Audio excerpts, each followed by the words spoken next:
To write an introduction for an interview with someone like Gideon Levy is challenging, but not because there's not enough to write about. It's because doing him justice is almost impossible. As you will find out in the following interview, Gideon is a well-known Israeli journalist with international credentials.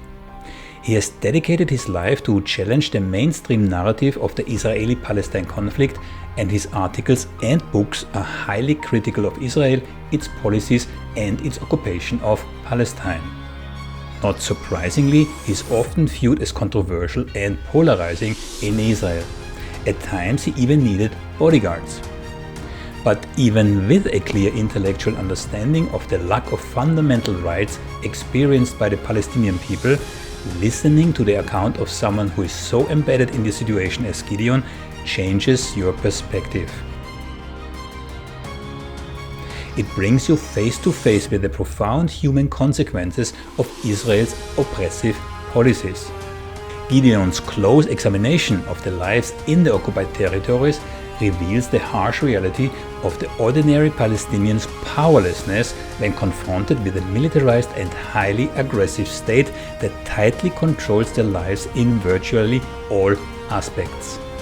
When you listen to one Palestinian after another, you are really struck by how remarkably unremarkable the human aspirations are, especially when they speak in deeply human terms about their inability to lead fulfilling lives, or about how they are being deprived of the most basic experiences that all of us desire and most of us freely enjoy. In this way, Gideon makes the absence of the fundamental rights for the Palestinian population become glaringly evident, and unless one is completely desensitized or blind, it is really difficult not to perceive the inherent injustice of the situation. Gideon's first-hand experiences offer a view on what Israel's apartheid system really looks like from the inside, and how Israel's absolute control over Palestinian lives create a bizarre, non-democratic and almost otherworldly reality. For an objective observer, the situation becomes even more bizarre when we see the American Congress in a standing ovation paying tribute to Israel's president just weeks after the latest deadly attack on a Palestinian refugee camp.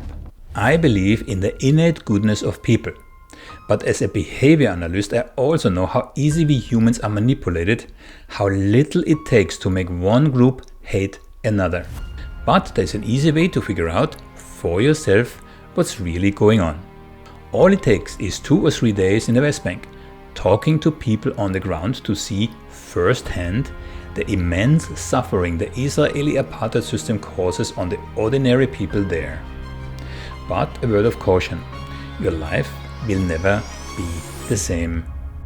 Gideon Levy, thank you so much for joining. It's a real pleasure having you. How are you? I'm fine. How are you?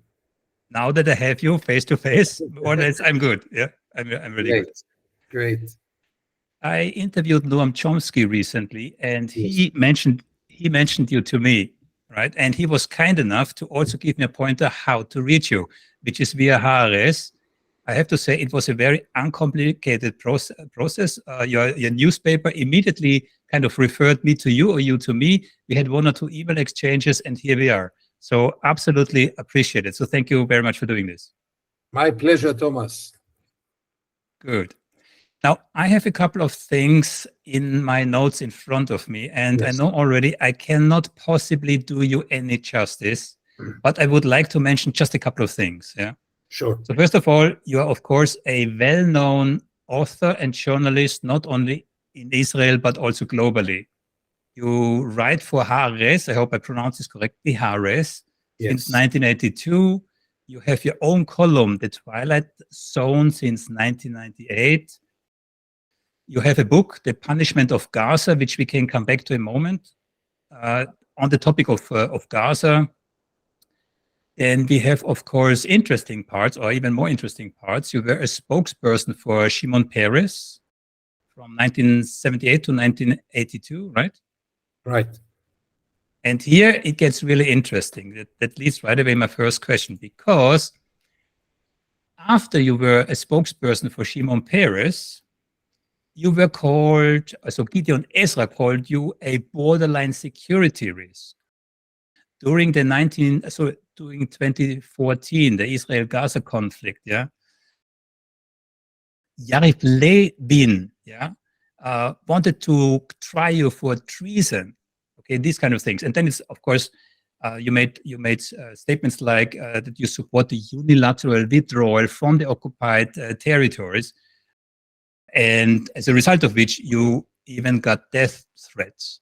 So my first question to you would be, where did this almost 180-degree change come from, being within the government and then being such an outspoken critic of the government? How did that work? It's a process. It's not a one-day event. It's a process which mainly was based on my experience in starting to document the occupation and its crimes. As long as I was like all the other Israelis who have no interest in what's going on and don't go to see it, I could be a very peaceful Zionist, being very happy about my country, my justice, my attitudes, until I started to go to the West Bank and Gaza. And this I'm doing now over 35 years, systematically, at least once a week. And then gradually, the more I saw the crimes, the more radical I became, and the more fed up I became with Zionism. You said you went to Gaza, and I heard you say you are not able to go into the West Bank. Maybe you want to elaborate. No, I can't go to Gaza in the last 16 years. Ever since Hamas took over there, Israel does not let any Israeli into Gaza. I go to the West Bank on a weekly basis, to everywhere in the West Bank, many times freely, many times I smuggle in, but there was not 1 week that I missed going to the West Bank. The West Bank is open for me. What do you mean you smuggle in? Formally, Israelis are not allowed into the Palestinian cities in the West Bank, but I ignore it. I have my ways to get in, to get out, no problem at all.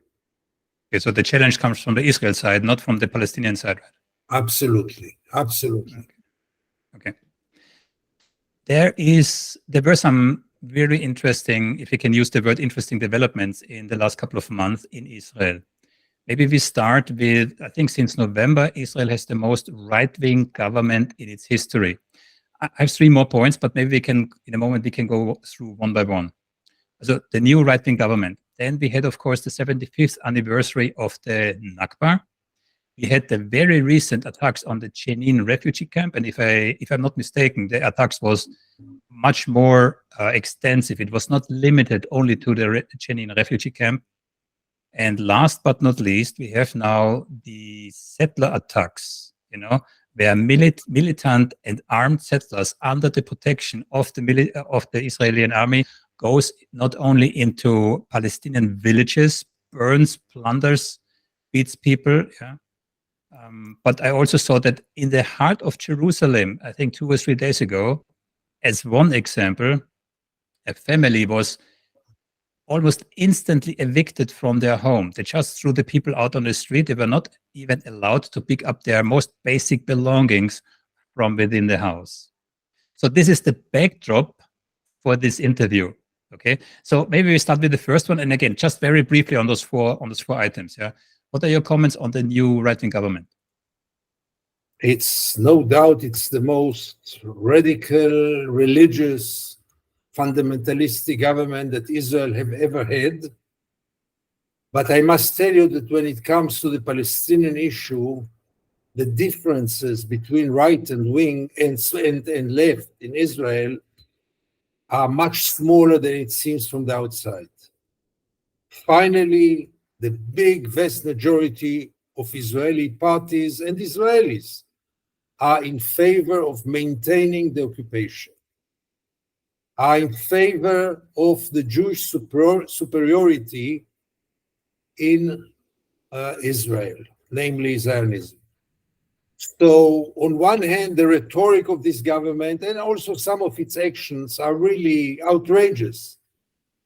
But let's not forget that the former governments, when it comes to the Palestinian issue, were not any better. Yeah. Then the next of those four is the 75th anniversary of the Nakba. And I specifically reference here, I'm pretty sure you have seen it, the statement from Ursula von der Leyen, who is the president of the EU Commission, where she spoke about, you have literally Israel made the desert bloom. She spoke about shared values. I come back to this in a second. And she did not mention in with one single word the Palestinians. Yeah. But especially the statement of our shared values. I mean, this is this was recent, right?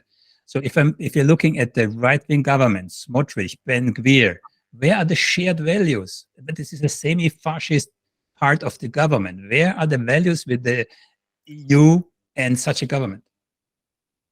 The other day I was in the National Day of Sweden. They don't call it National Day, they call it the Day of the Flag at the Swedish ambassador's residence.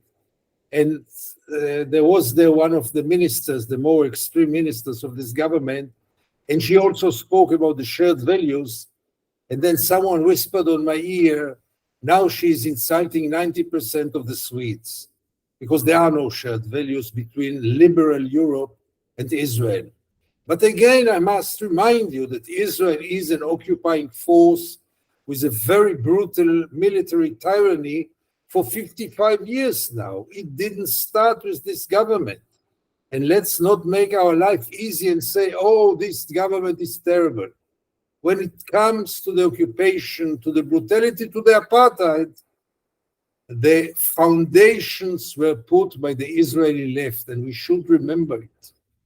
And therefore, I don't share this hysteria that now it's so terrible. It is very terrible now, but it wasn't any good before.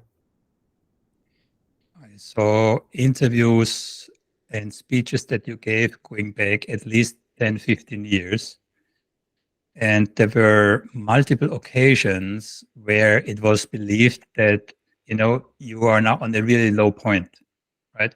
But from each of those low points, a couple of years later was a lower point and a lower point and a lower point. So this is the situation where we are finding us now, where we have this right-wing government which supports those settlers. So what's your view on those militant settlers that are really swarming Palestinian villages? Those are militias, very dangerous militias. Today, they are aiming at the Palestinians without any borders and nobody stops them. Tomorrow, they will also aim leftists inside Israel. They are very, very dangerous. They gain all support of Israeli government. They are part of the government. It's not they need their support. They are part of the government. But by the end of the day, things are getting worse. But this is not the main problem. It's unbearable for the Palestinian people. Obviously, their suffering grows. But by the end of the day, my main concern is that the world had forgotten Palestine. And the world changed its priorities and really lost hope and lost interest in what's going on here. And this is so crucial, because I never thought that Israel will solve the problem by itself, put an end to the occupation because of its own will. It will never happen. What is needed is a deep involvement of the international community, namely the United States and the EU, not in condemnations and not in words, but in deeds. Whatever was relevant to put an end to the apartheid regime in South Africa is needed now to put an end to the second apartheid state. And the world doesn't even dare to mention the word sanctions or actions against Israel, words that are used and actions which are totally legitimate against Russia few weeks after any invasion to Crimea, are even not legitimate to be mentioned when it comes to Israel. And that's my main concern, that the Palestinians are forgotten, that Europe and the United States are now preoccupied with other topics very important, immigration, environment, and obviously the war in Ukraine, but this problem is calling for solution, and it will not be solved without a real involvement of the international community. And this I'm not seeing happening. I think you're absolutely right. The world is distracted. But in my point of view, I wouldn't say Palestine has been forgotten. I believe Israel, I even saw critics who said they shouldn't call it Israel-Palestine conflict. Yeah, it's not the Israel-Palestine conflict. It's an Israel-sided aggression. Yeah, but in my point of view, Israel is where it is, both geographically and situationally, because there are major interests, geopolitical interests, which wants it there. Otherwise, there would be no way that it takes 75 years and this problem is not solved, right? And I don't want to refer too much to Noam Chomsky, but he brought something to my attention, right? He mentioned the end times movement. Yeah, this is a movement, an evangelical movement, which is not unified, but there's a part of it which is about 60 million people strong. And he pointed out to me, they have an interest of Israel being there for more anti-Semitic reasons than Hitler himself. Those are his words. Then I asked him, please explain to me. And he said, well, they have Israel there because they want a conflict between the Western world and the Arab world. They want Armageddon, which is why he says that's the most anti-Semitic. So Israel being where it is and in the situation it finds itself in is because there are powerful interests, also geostrategic interests, but also societal interests or parts of the societal interests to keep it there.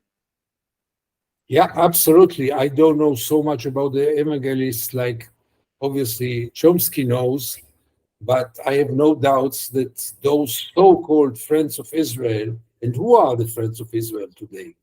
It differs between the evangelists in the United States, Orban in Hungary, others, other populistic right-wing regimes all over the world. Those are the only friends of Israel right now. And with such friends, you really don't need enemies. Yeah, and you're right. You said that those militant settlers, right? They will spread their area of focus once they have, found a solution, or once they have pushed out the Palestinians far enough, right? There's another element to that. That just came out just 2-3 months ago. The report from Amnesty International called "Automated Apartheid," and this refers to using AI algorithms and autonomous weapon systems on border checkpoints who can shoot people without any human interference. Whereas the parallel with this expansion is that Israel uses the Gaza Strip or the West Bank, Hebron, as laboratories for those new weapon systems, which then will be or are already sold throughout the world for all kinds of governments, also Western ones, which goes through the same phase. Populism, more right-wing, I don't want to say already direction, fascism, but so globally there is this trend into the same direction. Totally agree. And you can add the operation in Jenin last week, in which also new devices were used, and those devices will be sold very soon to all kinds of regimes in the world, sure. But I wouldn't limit the whole conflict only as serving the armed trades of Israel. This will be wrong because it's one of the interests, it's not the only one, and maybe even not the most important one. Agree. Since you mentioned Jenin, what's your take? We all know that Bibi Netanyahu has some legal issues or legal challenges ahead of him in regards to corruption. Now, two-pronged question, did he, to make it very black and white, did he enter a pact with the devil when he entered this right-wing coalition? And the second part of this question is, has it anything to do with his personal issues challenges, legal challenges, and has he, for those reasons, were these reasons at least partially responsible for the attack in Jenin? Because otherwise, what was the outcome? What was the I don't share the demonization of Netanyahu, which most of my friends use, because, as I tried to explain before, I think that the responsibility is much broader than to put everything on this demon and say, if we just get rid of this demon, then everything will be different. It's very hard to separate, as you say, black and white. The fact that he is in a trial and in the same time continues to be prime minister is unheard of. I mean, even if it's legal and they found some explanation to make it legal, this is really outrageous. Because, and the main reason is because what you mentioned, because every step that he will do now will be suspected as motivated by his own interest. Now, you can't prove it. Sure, it might be influenced by this, consciously or not consciously, cynically or not cynically, but it's there. But those operations didn't start again with Netanyahu. I must remind you that those operations are part of the repertoire of Israel dealing with the Palestinians, periodical, brutal, barbarian attacks on Gaza, and now also on Jenin. I mean, there is nothing outstanding in it. Yesterday in Gaza, today in Jenin, tomorrow in Lebanon. This is the routine of Israeli policy. That's the main mean of Israel's policy to keep the status quo, and above all, to keep the occupation and the settlements, obviously. Do you have any visibility on the real reason why they went into Jenin and what they wanted to achieve? No, Jenin is a different place. It's not Jenin, it's mainly the refugee camp of Jenin. I was there twice recently, and they really built their quite impressive military capability relative to their conditions. A lot of weapons, a lot of explosive, small barriers to stop the tanks. Finally, all this was nothing, because it was all very unprofessional. They don't have the Americans to arm them or anyone else. But for Israel, that's a good place to put an end to all kind of dangerous, real one and exaggerated one. And Israel did it in a very low cost, as you saw. No one Israeli soldier was killed. That's a very low price for an operation that, for Israelis, for Israeli public opinion, it serves many interests. I saw that the damage that was intentionally caused is just staggering. I mean, they dug with a hook behind the caterpillars. They just opened the streets. They went through houses. They tunneled, or with explosives, they tunneled themselves through houses to come to a certain position, destroying everything. I mean, undiscriminate, in their wake. How can the Palestinians cope with that? I mean, how can they repair that type of damage? Look, the Palestinians are right now in one of the lowest points ever. They have no international support, no Arab support. They are divided like never before. Israel succeeded to divide them, and they also contributed by themselves to their division. They are lacking leadership. They have no leadership right now, and they are in very low point, and Israel is taking advantage of it. I hope that there will be a new generation soon, new leadership, new generation with new strategy, because their strategy until now led them to nowhere, but really to nowhere. I saw that the Palestinian Authority retreated prior to Israel attacking Jenin, And then when they came back, they were attacked by their own population. Yeah, even though Abbas was today in Jenin, but for very short time, first time in many years that he didn't dare to go there because it was dangerous for him. But he paid a visit today, but it means very little. Yeah, the PA is right now also in its lowest point. Everyone is waiting to Abu Mazen, to Abbas to step down, and nobody sees who will replace him. That's another basic crisis that the Palestinians have to find a way to get out of it with new spirit, new strategy, because this PA will not save them. I was asked recently on my Twitter account, what as a behavior analyst, what I would do. I said unity, right? And you just said it. So Palestinian population, so they're very divided. So what is Israel doing? Yeah, first of all, this was one of the big powers of Nelson Mandela and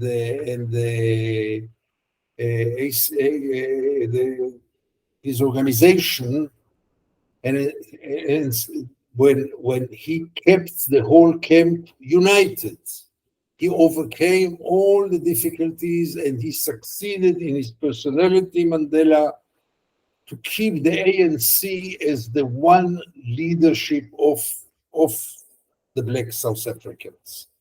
Now, Israel is a master of ruling and dividing. Israel separated first between the Palestinians who stayed in Israel and the Palestinians who fled out to the Arab states.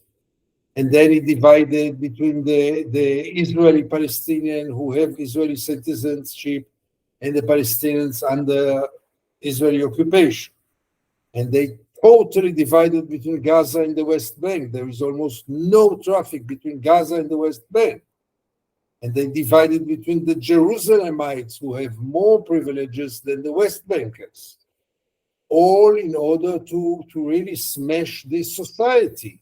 And you see the results. The West Bank and Gaza are now two different peoples almost. And even though there are families who are torn, they cannot get together. It's a very, very tragic story. And Israel carries a lot of responsibility, not exclusively. The Palestinians carry also some responsibility, but Israel, as the occupier, carries the main responsibility, obviously. I would like to shift slightly to a different era, and that's the era from about 1937-38 to 1948. And I'm doing this for a very specific purpose, which I will explain later. Yeah? There was a second person in the interview with Noam Chomsky, that was Thomas Suarez, who wrote this book. And I mention it here because Noam also said it's so full with unwanted academic information that it's probably going to be suppressed. So I try to promote this book. Yeah, but this book is about this period of about a decade where Israel, and these are not my words, these are descriptions from the UK archives and the archives from the Zionist organizations themselves, yeah, also the US archives, right? Where Israel's behavior cannot be described in any other way as heavy terrorism for more than a full decade, right? With I don't know how many thousand people. But I think the most important, the most well-known incident was the King David hotel attack. Ships were attacked. I saw that your father came on a boat to Israel, right? Now I know how dangerous this was, not only from the outside dangerous, but also dangerous from the side of the then to become Israel, right? There were all kinds of powers at play. I have some information that I would like to run by you. So there were a number of very well-known later politicians associated with those attacks. And Ben-Gurion we can talk about separately, but there was Menachem Begin. Yeah, he was associated with the Irgun, which was responsible for the King David hotel attack. Then we have Yitzhak Shamir, who was associated with the Lehi, so Irgun, Lehi, and Haganah. Those three, how do you call them, militias? Yeah, prior to the establishment of you can also Israel. You can also call them freedom fighters, but then you have to call the Palestinian organizations as freedom fighters. Yes. So Yitzhak Shamir's Lehi, the so-called Sterngang, they killed the British minister, Lord Moyen, and a UN meditator, the Count Bernadotte, right? So those were not some little groups who kind of, did some, I don't know, small acts of terror there. Then we have, of course, the Haganah, where David Ben-Gurion was associated with, right? So there were quite some activities in that period. What I did not know, how extensive this terror campaign was. So I was wondering if you could comment on that specific period, because it has a direct correlation to what's going on today, which I will come back to later. Look, first of all, part of those terror attacks were aimed at the Brits, not at the Palestinians, which is a different story. At the Brits and the international community, like Volker Bernadotte, obviously. It's two different things. Any struggle, national struggle, carries out always what is defined today as terror organization and terror actions. This is always the weapon of the weak one. Also, the Palestinians would love to have F-35 and F-15 jets push the button and bomb Tel Aviv, and not having to depend on youngsters of 16 who go to the checkpoint with a knife. Terror is the weapon of the weak one, and I'm not getting now into the goals. I'm talking about the means. And Israel and the Jews before the state of Israel used very cruel methods. But what was much worse was what happened after the state was established. Because if I can be understanding or forgiving for what they've done before, what is unforgivable is the fact that those policies never stopped. And the Nakba never stopped then. If the Nakba would have stopped at 48, I could somehow handle it. But the Nakba is until this very day, including kicking out this couple yesterday in Old Jerusalem. Just yesterday, I know the couple, I've been to their home. This is a direct continuous of 48. It is the direct continuous of the same policy with the same principles, namely that only Jews have national rights between the Jordan River and the Mediterranean. And this is the main problem, and not now some terror actions against the Brits, which were obviously unnecessary and cruel. But this is not the problem that we are carrying now. I'm referring to it because I see Israel is a country born out of terror. And this terror, exactly like you said, never stopped. It continues to this day. Israel puts a lot of terror in the literal sense on the Palestinian population. Much more than the Palestinians. That's a state-controlled terror, which is much worse. What is it when you kill tens and tens of innocent civilians on almost daily basis or weekly basis in the West Bank with all kinds of excuses? What is it if not terror? The fact that soldiers are committing it and settlers does not make it any easier or any more legitimate or legal or moral. We had one other item that happened recently, which I neglected to mention. There were mass demonstrations of Israeli people in Tel Aviv and other countries. And I had a bit a naive view here. I thought, well, maybe that's hope for change, right? But I was completely mistaken, because I did not appreciate the fact that this part of the population that demonstrated was actually demonstrating for their own, let's say, privileges under this colonial regime against another part of, That's exactly what it is. And therefore, you couldn't see me even not in one demonstration. And therefore, I'm so reluctant. On one hand, it's very impressive. People going to the street to protest is always something good. And the fact that Israeli society, which was really in coma for years, moral coma, blindness, woke up partly, is by itself a source of some kind of hope. But then you see who is doing it and what are the goals. And the goals are, as you phrased them very, very precisely, the goals are just to get back to the old status quo, just to guard the democracy for the Jews, and just to keep the privilege of Jews and the superiority of Jews over the Palestinians in this country. This is the protest that people like me, and I guess like you, cannot support, cannot attend, and have to condemn even, because it's really, it just shows in what moral blindness Israel is and the Israeli left, because this is so-called the Israeli left who goes to the street now.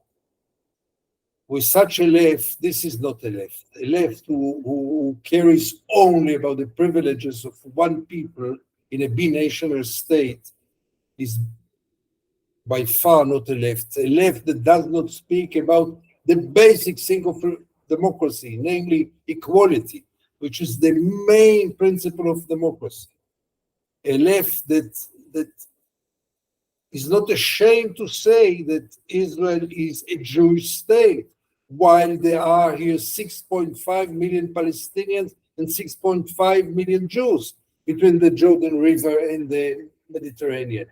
If you call it a Jewish state, you are an apartheid state.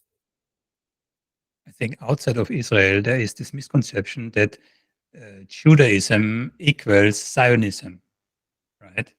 Because it's very often you criticize Israel, you're right away an anti-Semite, right?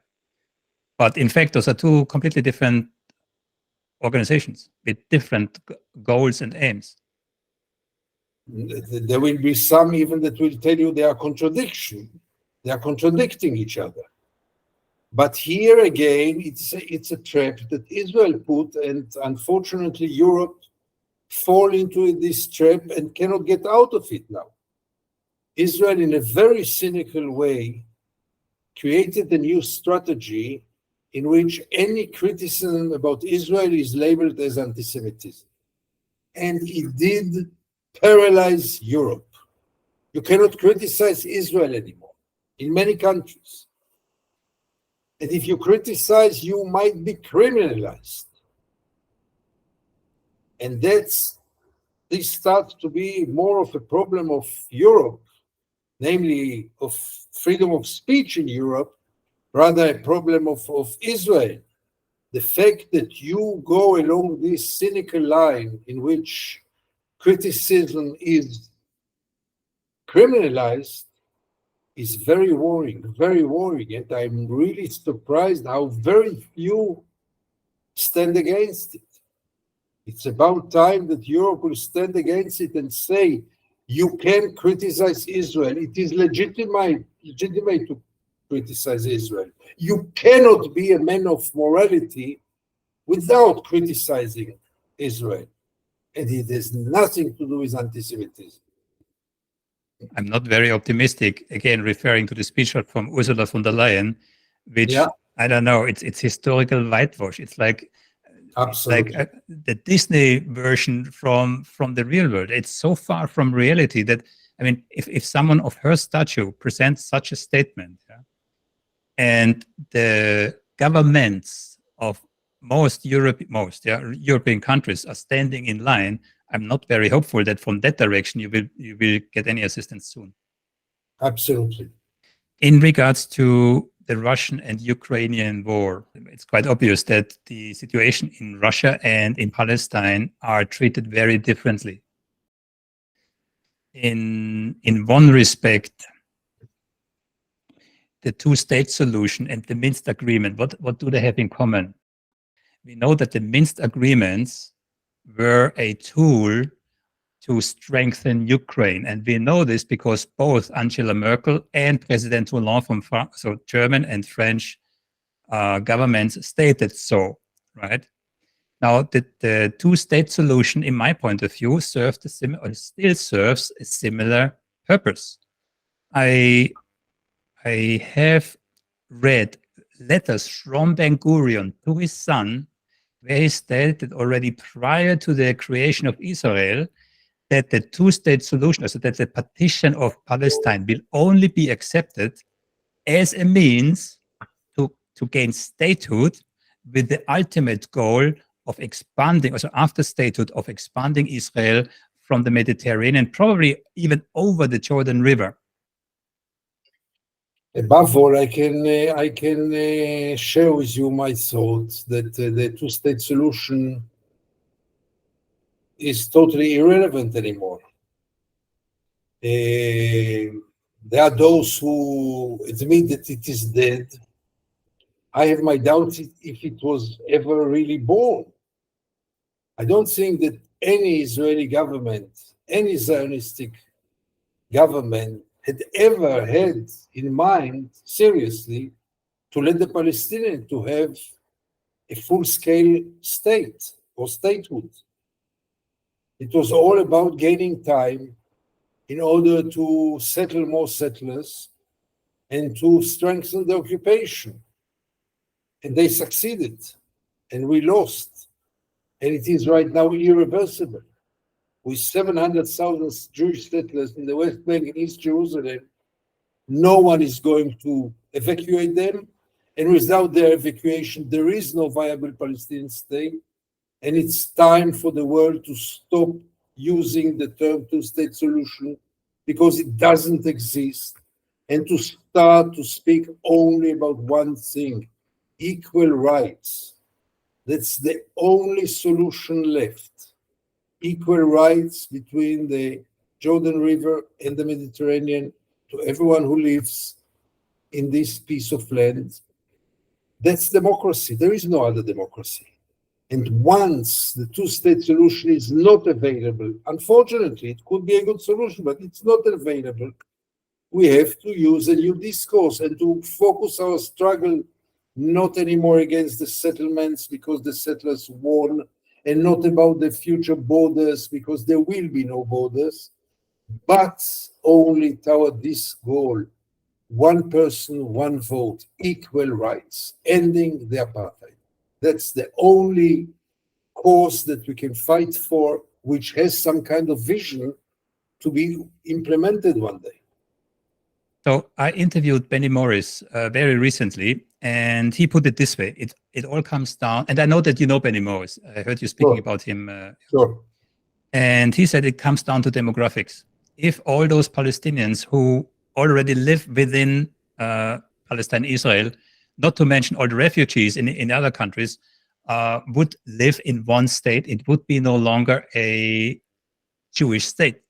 And this is what he wants. That's what he said. It's also what many others want. So they want a Jewish state. So for that reason alone, you cannot have this, what's now called this one-state solution, right? Instead, it looks more like it goes in the direction that, again, Noam said, the expansion of the status quo. Israel will dig in his heels because on Israeli side, everything is fine. You hardly meet, you hardly see, you hardly notice, right? I've spoken to young Israelis who have not yet met a single, I couldn't believe it. I could not believe it. Who have not yet met a single Palestinian in their lives, and they are like 20, 25 years old. I could not believe it. Yeah. The biggest danger right now is that the Palestinian problem will turn into the fate of the American natives.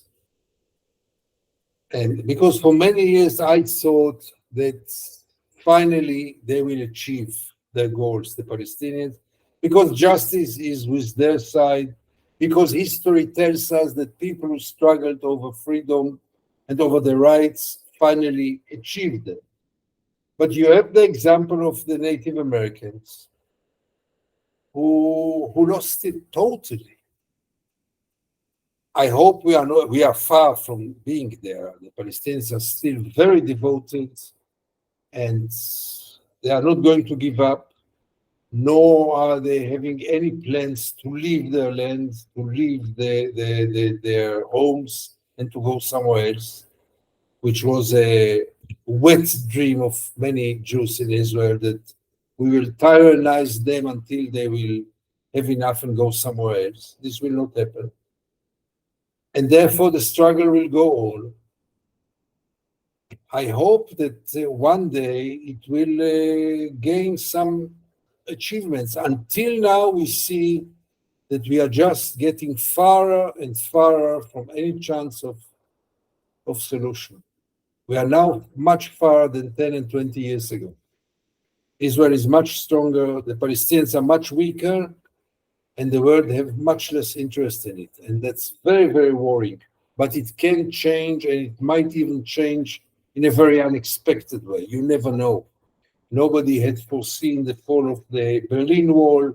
Nobody had foreseen the fall of Soviet Russia. Nobody even had seen the fall of apartheid system in South Africa. So, as we say, we have to be realistic enough to believe in miracles. If you put this in a global context, we are living in a time, in an era of massive change. Although in a safe country like mine here in the Netherlands, right, it's not yet really visible. But America as a superpower has lost its unipolar moment. It's gone. Yeah, they have not really materialized all they could have done, despite all the advantages they had. Now we have BRICS, all these kind of things. There is a massive change, a geostrategic change going on in the background at the moment. And the best example was can we call it peace agreement between Saudi Arabia and Iran, brokered by China. This agreement has also ramifications, or will have ramifications for Israel down the line. What I want to say with this is, how long, two questions. First of all, how long can America still support Israel? And what would Israel do if, I don't even want to say they will no longer be supported by the US, yeah? But if the support of the US is dwindling down to a much lesser degree? First of all, this became now very acute. I don't know if you saw today Thomas Friedman's piece in the New York Times, in which he speaks, I guess, from Biden's office about reassessment of the American attitude toward Israel. I hope it's going to happen.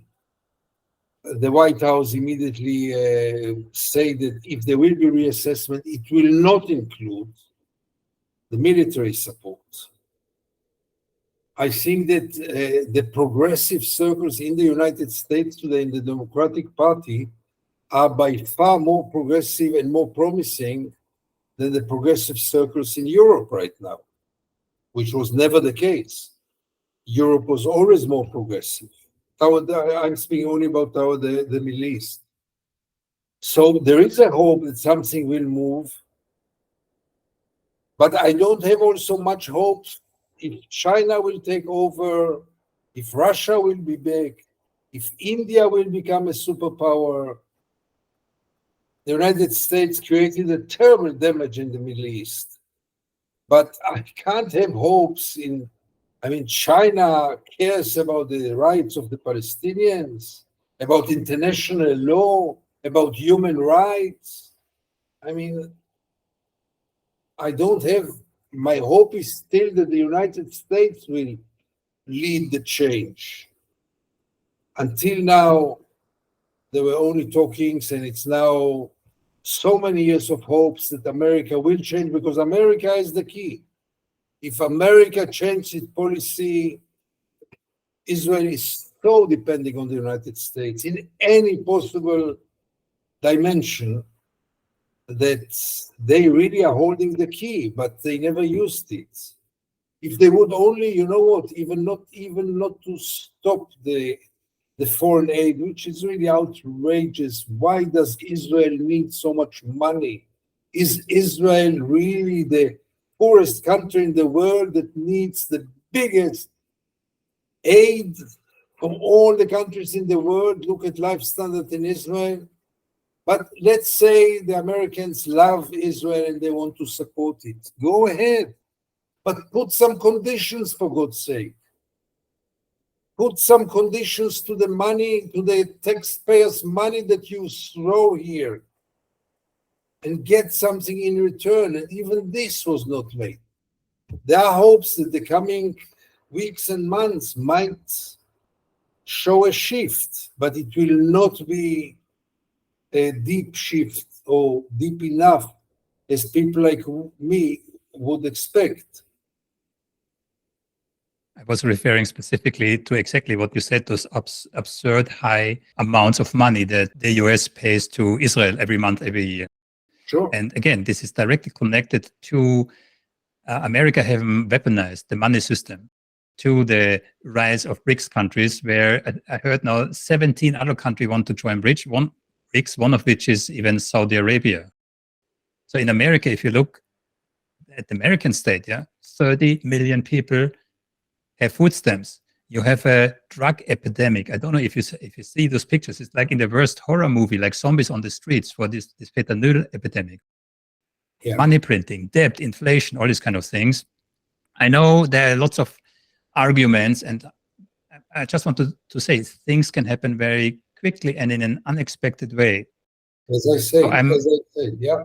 So it's specifically the money that I'm referring to. How could Israel survive with less? I'm not saying no money from the US, but with significantly less of that money. The problem is not money. The problem is diplomatic support and technology. Money Israel can overcome. I mean, it will be a problem, but the problem is mainly the blind support, the automatic support of the United States in the international community, and technology, military technology, which Israel totally depends on the United States. Money, Israel will have to live in a lower life standard, but Israel can take care of itself in terms of money. It cannot do it without the United States when it comes to its weapon arsenal and when it comes to its position in the international community. Europe for many years was just waiting for a sign from the United States to change its attitude toward Israel. But this sign never came. I think if the American will change the policy, the EU will follow it immediately. I meant with the money that Israel receives, Israel buys American weapons, which is also this kind of, incestuous, relationship between. Yeah. So we can almost equal money with weapons. That's actually what I meant. Sure. US weapons. Sure. Yeah. But it's not happening yet. No, it's not. But it might. It might, and we both might be still young enough to see it. You, not me. Gideon, at the end of this interview, I would like to ask you a couple of personal questions, if I may. Go ahead, sure. I cannot imagine how it must have been for you.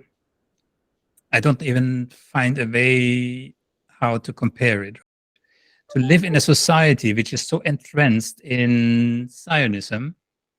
I'm specifically not saying Judaism, I'm saying Zionism, which you were a part of, and then you change your ways. I mean, that must have not only affected you, it must have affected your whole family. It must have affected those few friends which you probably, I don't know if you had any left. I don't know. So how does one survive? And I say this with prudence, How does one survive such a drastic change? In loneliness in many ways. But I have my support group. First of all, my partner in the last 16 years is Swedish. And not by chance that she's not Israeli. And my very few friends support me. My newspaper gives me the platform with total freedom.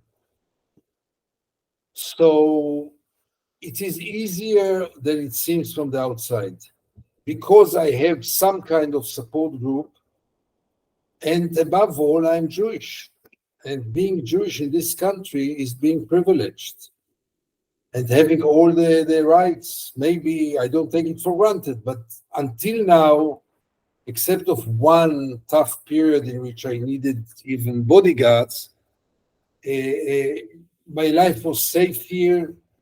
I appear on Israeli TV regularly. I cannot complain. My fate is nothing to complain about, really.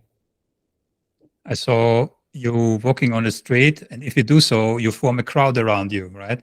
And it's mostly not always. split, No, not always. Not always. Not always. but it's a split. It's a split crowd. Yeah.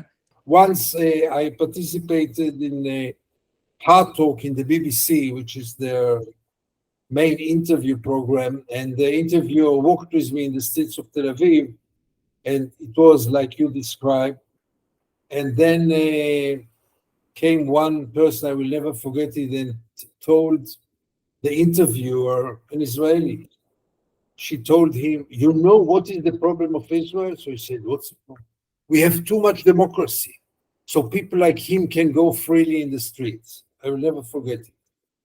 I can't think about one place on earth who citizens complain about too much democracy. In Israel, it happens. You just mentioned your newspaper. So who is reading your newspaper? I mean, in the sense that it's a very critical newspaper. And you said it yourself, Israel as a whole, the whole society goes to the right. So who is reading, which part of the society is reading? First of all, Haaretz is a very special newspaper in the way that it's being published every day in English and in Hebrew at the same time. So the English-speaking crowds in the digital is unlimited, and I'm aiming, in many ways, I'm aiming at this readership, the readership overseas, which have interest in the Middle East. Many of them share the same beliefs like me. I'm much more popular, I guess, in the international edition of Haaretz rather than the Israeli one. And still, Haaretz is the most serious and liberal newspaper in Israel. And there are some circles who are really leftist or really liberal in Israel. It's not like they don't exist. The problem is that they are very small in figures. Israeli Haaretz is a newspaper of the elite, and most of them don't like me. And in last years, the talkbacks against me became really ugly. I stopped reading talkbacks, but I'm still there. When we talk about Gideon Levy, the journalist, could you, I mean, you just scratched on it, that there was a phase in your life where you needed bodyguards. But what were the most significant moments, both positive or negative, if you want to put this predicate on it, in your career? First of all, the decision to start to cover the occupation, which was not, as I said, a one-day decision, but when I found myself dedicating my career to cover, journalistically, to cover the occupation and its crimes, this was a very dramatic decision. It really shaped me and shook me. Still in Israel, not abroad, but in Israel, the highlight of my career was a certain article in one of the brutal operations in Gaza in which I attacked the Israeli pilots. There's not one single Israeli who didn't hear about this article. Haaretz lost hundreds, if not thousands, of subscribers and advertisers, and Haaretz stood behind me. I will never forget it because it was really, really tough then. It was really, really, really a mine, a bomb, this article, and Haaretz never hesitated to support me.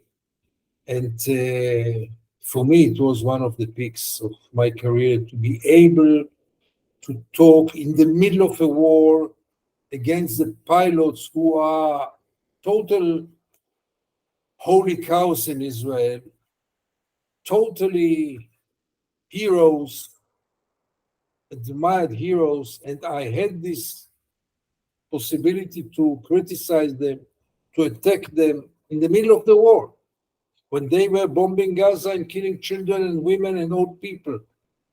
This was one of the peaks of my career, sure. And when we not talk about your career, when we talk about events that had the most impact on you, on Gideon Levy as a person, what would it be? I remember going to Gaza after the Oslo records, the Oslo agreements, which I really had this illusion that something is going to happen. I remember one time that I went to Gaza, waved goodbye to Gaza, and I was sure that Gaza is going to become free. And it didn't happen. But in recent years, the most dramatic development, which really influences me a lot, is the fact that I cannot go to Gaza. For 16 years, Gaza is a very, very special place, and a very special place for me personally. The fact that I am prevented of going there for journalistic reasons. The fact that I cannot see the victims, I cannot see the crimes, I cannot document them, is for me an open wound, a really bleeding wound. There's not one single day that I don't think about Gaza. There's not one single day that I'm not dreaming about getting back to Gaza one day. And that's really a very serious bleeding wound that I really, really suffer from, because my place should have been in Gaza. Gaza is really the place where the Israeli brutality comes to its peak, and there's no one to tell the story to the Israelis. And you told the book, you wrote the book about it, yeah? Yeah. Maybe you can, maybe if you want to, you can briefly encapsulate what's the quintessence of your book about Gaza. No, it's not a book about Gaza. It's a collection of articles about Gaza, which were published at the time, are still relevant, but not updated. This was from the times I could travel there. And now, ever since the year of 2006, I can't go there. Terrible. I mean, if you would ask me to point out one place that I would love to get in the world, it will definitely be Gaza. It's 1 hour drive from my home, 1 hour drive from my home, and I can't get there. Yeah. And because you mentioned it very briefly, if you want to comment on the Oslo Accord. So many people saw it as you did, apparently, as a chance, right? But other people in retrospect said it was actually a trap for Arafat. So what's your take on the Oslo Accords? Because it was said, you know, Arafat was given the assurance from Bill Clinton when he participates in the meeting and it fails, he will not be held responsible. That was a assurance because Arafat already smelled something, and then he was blamed. So what's your take on the Oslo Accords? Look, the major mistake of Arafat and of the Palestinians was that they didn't deal with the settlements. The Oslo Accords doesn't say anything about the settlements. Israel came out of this agreement without having to stop building the settlements, obviously without any need to dismantle one house in the settlements. And this was the major mistake, because the Palestinians never understood that it's all about the settlements. And this was untouched there. Now, if looking in a more historical perspective, yes, Oslo was a trap. We all fall into it, not only Arafat, also the Israeli peace camp and me personally. I really believe that we are going to change. There was something in the air which was so promising, so romantic. And we couldn't see, only very, very, very few saw the trap at the time. Now, when I look backwards, obviously it was a trap which was aimed to maintain the Israeli occupation forever. And we all fall into this trap, and this is very regrettable. And if you allow me one last question in regards to the new historians. Benny Morris already mentioned Ilan Pappé and others. if I'm not mistaken, they had a brief window of opportunity somewhere in the 1980s where they had access to various archives, which in the meantime have been closed again. And they found quite controversial information in those archives, which they then also published. I mean, you as a journalist at the time, you probably are intimately familiar with the findings of the so-called new historians. So what's your let's say summarization? I don't know if you can encapsulate what the findings of the new historians were. The findings were really sensational, but the problem is not knowing what really happened. The problem is creating some interest in it. And Israelis don't want to know and don't want to hear about it. And therefore, the significance of it academically is crucial, but politically it has very little influence, a very small impact. If you will come out now with the worst documents, which will show that Israel had planned everything, and Israel planned horrible things, you think that many Israelis will bother, many Israelis will regret, many Israelis will say, okay, now we really have to change because we have some moral debt to the Palestinian people? Not at all.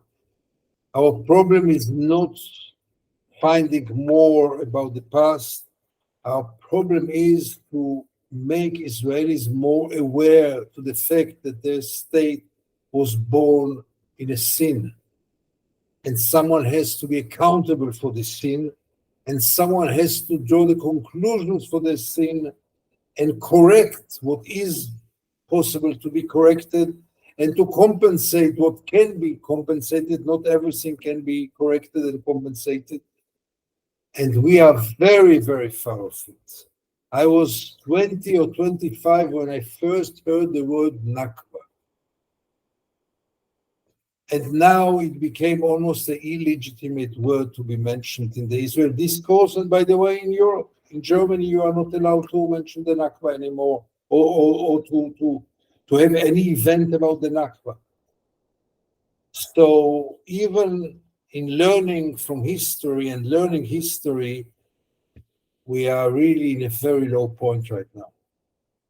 I tried one more time. Can you list some of the findings from the new historians? And I'm asking this in the context that from the outside, from here where I'm sitting, there's a total different picture. The picture even I had up until not so long ago is that Israel more or less was created as a consequence of the Holocaust, which is absolutely not true. So that's why I'm asking. Look, for me, you asked before about moments which I remember. One of them was reading the first book of Benny Morris, Problem of the Palestinian People. Refugees, yeah, the problem of the Palestinian refugees. Refugees, exactly.